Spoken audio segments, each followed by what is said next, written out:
Hello નમસ્કાર મિત્રો, દરેકનું હાર્દિક સ્વાગત છે. મિત્રો ધોરણ 9 વિષય સામાજિક વિજ્ઞાન, જેમાં પાઠ નંબર 1 ભારતમાં બ્રિટિશ સત્તાનો ઉદય. મિત્રો સ્વાધ્યાય પોથીનું સંપૂર્ણ સોલ્યુશન કરીશું. તે પહેલા ચેનલમાં નવા છો તો ફટાફટ ચેનલને સબસ્ક્રાઇબ કરી દેશો. ચાલો શરૂ કરીએ.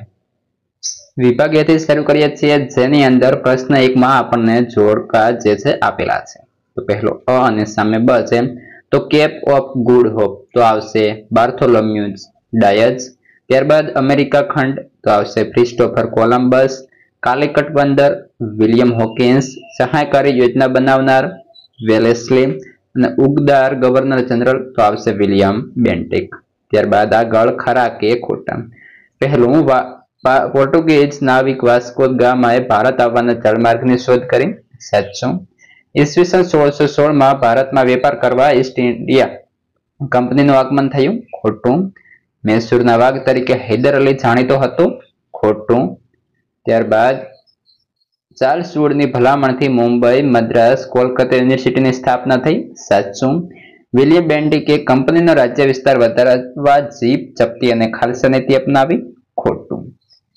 આગળ યોગ્ય વિકલ્પ પસંદ કરી ખાલી જગ્યા પૂરો. પહેલું બ્રિટિશ ઈસ્ટ ઇન્ડિયા કંપનીને મુઘલ બાદશાહ તો કે જહાંગીર તરફથી વેપાર કરવાનો પરવાનો મળતા સુરતમાં બ્રિટિશ ઈસ્ટ ઇન્ડિયા કંપનીની પ્રથમ કોઠી સ્થાપી.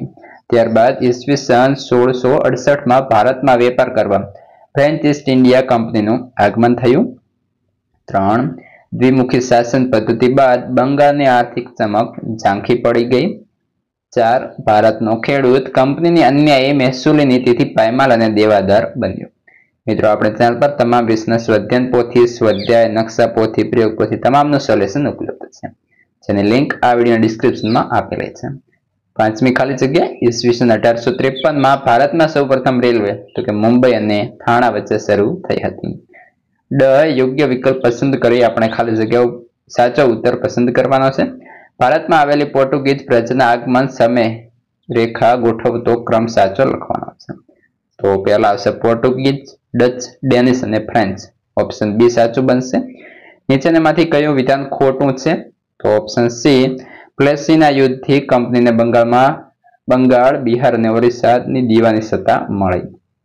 ત્યારબાદ 3 ઈસવીસન 1773 ના નિયામક ધારા પ્રમાણે ભારતનો પ્રથમ ગવર્નર જનરલ કોને બનાવ્યો હતો? તો વોરન હેસ્ટિંગને. 4 અંગ્રેજોએ ઊભી કરેલી ફોર્ટ વિલિયમ નામની કોઠી ક્યાં હતી? તો કોલકાતાની અંદર. Option B. રાજા પુત્ર અવસાન પામતા રાજ્ય ખાલસા થતા કયા રાજ્યનો સમાવેશ થતો નથી? તો આવશે કર્ણાટક. મને ઓળખો. તો પહેલું અંગ્રેજોએ ત્રીજો મૈસૂર વિગ્રહ મારી સાથે કર્યો હતો? તો ટીપુ સુલતાન. મેં કોલકાતાની કિલ્લેબંધી તોડી પાડી હતી? સિરાજુદ્દૌલા. હું ભારતનો પ્રથમ ગવર્નર જનરલ બન્યો? Warren Hastings. ત્યારબાદ મને મૈસૂરના વાઘ તરીકે ઓળખવામાં આવે છે? ટીપુ સુલતાન. મારા પ્રયત્નોથી ભારતમાં અંગ્રેજી શિક્ષણ આપવાનો પ્રારંભ થયો? મેકોલે. ત્યારબાદ મિત્રો 1-2 વાક્યમાં ઉત્તર આપો. પહેલું બ્રિટિશ ઈસ્ટ ઇન્ડિયા કંપનીની સ્થાપના ક્યારે થઈ? બ્રિટિશ ઈસ્ટ ઇન્ડિયા કંપનીની સ્થાપના ઈસવીસન 1600 માં થઈ. બ્રિટિશ ઈસ્ટ ઇન્ડિયા કંપનીને કયા યુદ્ધથી 24 પરગણાની જાગીર મળી? બ્રિટિશ ઈસ્ટ ઇન્ડિયા કંપનીને પ્લાસીના યુદ્ધથી 24 પરગણાની જાગીર મળી. 3 મીઠા ઝેર સમાન કઈ યોજના હતી? સહાયકારી યોજના મીઠા ઝેર સમાન હતી. 4 દ્વિમુખી શાસન પદ્ધતિ એટલે શું? તો કે જે તે પ્રદેશમાં 2 જુદી જુદી રીતે ચાલતી શાસન પદ્ધતિને દ્વિમુખી શાસન પદ્ધતિ કહે છે. 5 અંગ્રેજોએ નિજામનો કયો પ્રદેશ ખાલસા કર્યો? તો અંગ્રેજોએ નિજામનો વરાળ પ્રાંત ખાલસા કર્યો. 6 ભારતનો પ્રથમ સ્વાતંત્ર્ય સંગ્રામ કઈ સાલમાં થયો? ભારતનો પ્રથમ સ્વાતંત્ર્ય સંગ્રામ ઈસવીસન 1857 માં થયો. 7 ટીપુ સુલતાનનું મૃત્યુ કયા મૈસૂર વિગ્રહ દરમિયાન થયું? ટીપુ સુલતાનનું મૃત્યુ ચોથા મૈસૂર વિગ્રહ દરમિયાન થયું હતું. વિભાગ બી પ્રશ્નોના ટૂંકમાં ઉત્તર આપો. પહેલો પ્રશ્ન વિશ્વના ભૌગોલિક સંશોધનના યુગનો આરંભ શાના કારણે થયો? તો કે વિશ્વના ભૌગોલિક સંશોધનના યુગનો આરંભ માટે ઇસ્તંબુલ સ્થળની ઘટના મહત્વપૂર્ણ ગણાય છે. 2 બક્સરનું યુદ્ધ ક્યારે અને કોની વચ્ચે થયું? તેનું શું પરિણામ આપ્યું? ઈસવીસન 1764 માં બક્સરનું યુદ્ધ થયું હતું. તેમાં બંગાળનો નવાબ મીર કાસિમ, અવધનો નવાબ અને મુઘલ બાદશાહ શાહ આલમ આ ત્રણેય સંયુક્ત રીતે કંપનીનો વિરોધ કરવાનો નિર્ણય કરી કંપની સામે યુદ્ધ જાહેર કર્યું. પરંતુ બક્સર મુકામે સંયુક્ત સેનાનો પરાજય થયો અને કંપનીને બંગાળ, બિહાર અને ઓરિસ્સાની દીવાની સત્તા પ્રાપ્ત થઈ. પ્રશ્ન 3. પૂર્વ અને પશ્ચિમના વેપારી મથકો વિશે લખો. તો કે પૂર્વના વેપારી મથકો મછલીપટ્ટનમ, સેન્ટ જ્યોર્જ અને ફોર્ટ વિલિયમ, ચંદ્રનગર. અને પશ્ચિમના વેપારી મથકો તો કે સુરત, ભરૂચ, અમદાવાદ, મુંબઈ, ગોવા, દીવ, દમણ છે. પ્રશ્ન 4. વેલેસ્લીની સહાયકારી યોજના મીઠા ઝેર સમાન પુરવાર થઈ, સમજાવો. તો કે ભારતમાં ફ્રેન્ચો તાકાતવાર ન બને તે માટે દેશી રાજ્યોમાં અંગ્રેજ સત્તાનો પગપેસારો કરવા વેલેસ્લીએ જે તે વિસ્તારવાદી નીતિ અપનાવી. તે સહાયકારી યોજના બની. આ યોજના સ્વીકારનાર નિઝામ, મૈસૂર, ગાયકવાડ, અવધ, સિંધિયા, ભોસલે વગેરે રાજ્યો અને શાસકો દ્વારા આ યોજનાનો અમલ કરાવી. વેલેસ્લીએ ઘણા પ્રદેશો ઈસ્ટ ઇન્ડિયા કંપનીમાં સામેલ કરી દીધા. દેશી રાજ્યો માટે આ સહાયકારી સૈન્ય યોજના શરૂઆતમાં રાજાઓ માટે સલામતી અને મદદ માટે જાણીતી હતી. પ્રશ્ન 5. નિયામક ધારાની મુખ્ય જોગવાઈઓ શી હતી? તો કે અંગ્રેજ સરકારે નિયામક ધારો પસાર કર્યો 1773માં, જે કાયદા પ્રમાણે બંગાળના ગવર્નર જનરલ બનાવી કંપનીના વેપારી અને રાજકીય હિતો તથા પ્રવૃત્તિઓને સીધા અંકુશ હેઠળ મૂક્યા અને તેના નીચે મુંબઈ, મદ્રાસ ગવર્નર તેનું કાઉન્સિલને મૂકવામાં આવી. આ રીતે વોરેન હેસ્ટિંગ ભારતનો પ્રથમ ગવર્નર જનરલ બન્યો. 6. ભારત આવવાના જળમાર્ગની શોધ માટે થયેલા પ્રયત્નો વિશે જણાવો. તો કે ભારત આવવાના જળમાર્ગની શોધ માટે ઘણા સાહસવીરોએ ઘણા પ્રયત્નો કર્યા, જેમાં બાર્થોલોમેવ ડાયઝે કેપ ઓફ ગુડ હોપ ઉછેરની શોધ કરી. ક્રિસ્ટોફર કોલંબસે સ્પેનના રાજાના આર્થિક સહયોગથી નવો જળમાર્ગ શોધવાની સાહસ યાત્રા આરંભી, જે 1492માં એટલાન્ટિક મહાસાગરમાં વર્તમાન આવેલ વેસ્ટ ઇન્ડિઝ ટાપુએ આવીને અટકી. મૃત્યુ પર્યંત ભારત આવવાનો જળમાર્ગ શોધવાના વિશ્વાસ ધરાવતા કોલંબસે વાસ્તવિક રીતે નવો જ પ્રદેશ શોધ્યો હતો. પ્રશ્ન 7. ડેલ હાઉસીએ જીત, જપ્તી અને ખાલસા નીતિ અપનાવી હતી, સમજાવો. તો કે ડેલ હાઉસી સામ્રાજ્યવાદી માનસ ધરાવતો હતો. તેણે સામ્રાજ્યવાદી નીતિને પોષવા અને કંપનીનો રાજ્ય વિસ્તાર વધારવા જીત, જપ્તી અને ખાલસા નીતિ અપનાવી. સંકલ્પનાઓ સમજાવો. જેમાં સામ્રાજ્યવાદ તો કે સામ્રાજ્યવાદ એ વિદેશી રાષ્ટ્રો પર સત્તાની જાળવણી અને વિસ્તરણ છે. ખાસ કરી વિસ્તરણવાદ દ્વારા હાર્ડ પાવર અને નરમ શક્તિ બંનેનો ઉપયોગ કરે છે. સામ્રાજ્યવાદ અધિપત્ય અને વધુ ઔપચારિક સામ્રાજ્યની સ્થાપના અથવા જાળવણી પર ધ્યાન કેન્દ્રિત કરે છે. બ. સંસ્થાનવાદ તો કે સંસ્થાનવાદ એ વર્ચસ્વની એક પ્રણાલી છે જે અન્ય પ્રદેશ, કુદરતી સંસાધનો અને વિદેશી જૂથ દ્વારા લોકોના નિયંત્રણ દ્વારા વર્ગીકૃત થયેલ છે. વસાહતીય પ્રદેશની રાજકીય અને આદિવાસી સત્તાને નિયંત્રિત કરે છે. વિભાગ સી. મુદ્દાસર ઉત્તર લખો. પહેલો પ્રશ્ન. યુરોપિયન પ્રજાને ભારત આવવાનો નવો જળમાર્ગ શોધવાની ફરજ પડી. વિધાન સમજાવો. તો કે તુર્ક મુસ્લિમોએ કોન્સ્ટેન્ટિનોપલ જીતી લીધું. ઈસવીસન 1453માં આથી યુરોપવાસીઓ માટે કોન્સ્ટેન્ટિનોપલથી ભારત આવવાનો જળમાર્ગ બંધ થઈ ગયો. યુરોપવાસીઓએ મરી મસાલા વગર ચાલે તેમ ન હતું. આથી નવો જળમાર્ગ શોધવાની જરૂરિયાત ઊભી થઈ.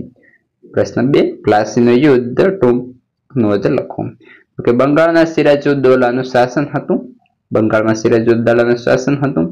આ સમયમાં બ્રિટિશ ઈસ્ટ ઇન્ડિયા કંપનીએ નવાબની પરવાનગી લીધા વિના કોલકાતાના રક્ષણના બહાને વેપારી કોઠીની ફરતે કિલ્લેબંધી કરી, પરંતુ નવાબ સિરાજુદ્દૌલાએ કિલ્લેબંધી તોડી પાડી. આ સમાચાર મદ્રાસ એટલે કે ચેન્નઈ પહોંચતા કોલકાતાની કોઠીને સહાય કરવા રોબર્ટ ક્લાઇવની આગેવાની નીચે એક નાનકડું સૈન્ય બંગાળ આવ્યું. ઈસ્ટ ઇન્ડિયા કંપનીનું સૈન્ય શક્તિશાળી હોવા છતાં નવાબના સૈન્યને પરાજય આપવાનું સરળ ન લાગતા રોબર્ટ ક્લાઇવે દગાખોરીનો આશરો લીધો.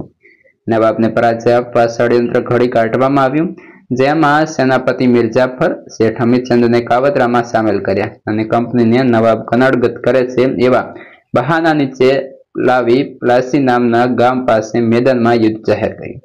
પ્લાસીનું યુદ્ધ 23 જૂન 1757ના રોજ લડાયું. આ પ્લાસીનું મેદાન મુર્શિદાબાદ એટલે કે પશ્ચિમ બંગાળથી આશરે 38 કિમીના અંતરે આવેલું છે. પૂર્વ યોજના અનુસાર મિર્જાફર યુદ્ધમાં નિષ્ફળ રહ્યો. સિરાજુદ્દૌલા હારી ગયો. ક્લાઇવના કાવતરાથી પ્લાસીનું યુદ્ધ અડધા દિવસમાં જ પૂરું થયું. આ યુદ્ધથી ઈસ્ટ ઇન્ડિયા કંપનીને 24 પરગણાની જાગીર મળી. બક્સરનું યુદ્ધ તો કે અંગ્રેજોએ મિર્જાફરને બંગાળનો નવાબ બનાવી તેની પાસેથી જુદા જુદા બહાના નીચે પુષ્કળ ધન મેળવ્યું અને વધુ અધિકારો મેળવવાની લાલચમાં ઈસ્ટ ઇન્ડિયા કંપનીને મિર્જાફરને ખસેડી મીર કાસિમને બંગાળનો નવાબ બનાવ્યો. કંપની માટે મીર કાસિમ તો મિર્જાફર કરતા વધુ મહત્વાકાંક્ષી સાબિત થયો. તેથી મીર કાસિમનો કંપનીને ડર લાગ્યો અને તેથી મીર કાસિમને ઉથલાવી ફરીથી મિર્જાફરને નવાબ બનાવ્યો. મીર કાસિમ અવધના નવાબના શરણે ગયો. આ સમયે અવધના મુઘલ બાદશાહ શાહ આલમ આવ્યો. આથી ત્રણેય સંયુક્ત રીતે કંપનીનો સામનો કરવાનો નિર્ણય કરી કંપની સામે યુદ્ધ જાહેર કર્યું. બક્સર મુકામે સંયુક્ત સેનાની સામે ઈસ્ટ ઇન્ડિયા કંપનીએ યુદ્ધ કર્યું, જેમાં 22 ઓક્ટોબર 1764માં સંયુક્ત સેનાનો પરાજય થયો અને કંપનીને બંગાળ, બિહાર અને ઓરિસ્સાની દીવાની સત્તા મળી. પ્રશ્ન 4. વેલેસ્લીની સહાયકારી યોજનાની મુખ્ય શરતો કઈ કઈ હતી? કંપની સરકાર તાલીમ પામેલું સૈન્ય યોજના સ્વીકાર રાજ્યને આપશે. આ સૈન્ય રાજ્યના આંતરિક અને બાહ્ય આક્રમણથી રાજ્યનું રક્ષણ કરશે. તેના બદલામાં યોજના સ્વીકારનાર રાજ્યોએ લશ્કરી ખર્ચ અથવા તેટલી આવક ધરાવતો પ્રદેશ અંગ્રેજોને આપવો. કંપનીની પરવાનગી વિના રાજ્ય અન્ય રાજ્ય સાથે યુદ્ધ કે સંધિ નહીં કરી શકે.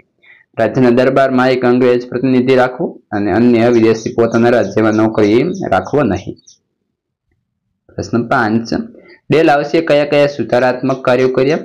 તો કે ડેલ હાઉસે સામ્રાજ્યવાદી સાથે સુધારવાદી પણ હતો. તેના સમયમાં ભારતમાં પ્રથમ રેલવે 1853માં મુંબઈ અને થાણા વચ્ચે શરૂ થઈ. ભારતમાં ઇંગ્લેન્ડ તાર વ્યવહાર, જાહેર બાંધકામ ખાતાની સ્થાપના, અંગ્રેજી કળાવણીની વ્યવસ્થા વગેરેની શરૂઆત થઈ. વિધવા પુનઃ વિવાહ અને બાળ લગ્ન પ્રતિબંધક ધારા તેના સમયમાં પસાર થઈ. 1757ના પ્લાસીના યુદ્ધથી શરૂ કરીને 100 વર્ષના સમયમાં કંપનીની સત્તા અને સામ્રાજ્ય બંને વધ્યા, પરંતુ તેમ કરતા ભારતના રાજ્યોના અસંતોષનો સામનો તેમને કરવો પડ્યો. આ અસંતોષ અંતે 1857ના ભારતના પ્રથમ સ્વાતંત્ર્ય સંગ્રામ સ્વરૂપે બહાર આવ્યો. ત્યારબાદ આગળ વિભાગ ડી છે, જેમાં પહેલું છે સવિસ્તર પ્રશ્નોના જવાબ લખવાના છે. ટૂંક નોટ લખો. ભારતમાં કંપની શાસનનો વિકાસ. તો કે અંગ્રેજ સરકારે નિયામક ધારો પસાર કર્યો, જે કાયદા પ્રમાણે બંગાળના ગવર્નરને ગવર્નર જનરલ બનાવી કંપનીના વ્યાપારી અને રાજકીય હિતો તથા પ્રવૃત્તિઓને તેના સીધા અંકુશ નીચે મૂક્યા અને તેના નીચે મુંબઈ, મદ્રાસ ગવર્નર અને તેની કાઉન્સિલ મૂકવામાં આવી. આ રીતે વોરન હેસ્ટિંગ ભારતનો પ્રથમ ગવર્નર જનરલ બન્યો.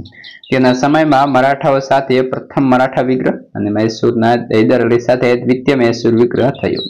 આ બંને સત્તાઓને એક સાથે સામનો કરતા ઈસ્ટ ઇન્ડિયા કંપનીની મુશ્કેલીઓ વધી. વોરન હેસ્ટિંગ બાદ ગવર્નર જનરલ તરીકે કોર્નવોલિસ આપ્યો. તેના સમયમાં મૈસૂરના વાઘ તરીકે ટીપુ સુલતાનના સાથે ત્રીજો મૈસૂર વિગ્રહ થયો. ટીપુ સુલતાનને હરાવવા કંપનીએ મરાઠા અને નિઝામની મદદ લીધી. ત્રણેયની સંયુક્ત સેના સામે ટીપુ સુલતાનની હાર થઈ. તેને શાંતિ સ્વીકારવાની ફરજ પડી. ત્યારબાદ પ્રશ્ન 2 ટૂંક નોંધ. કંપની શાસનની આર્થિક અને સામાજિક અસરો.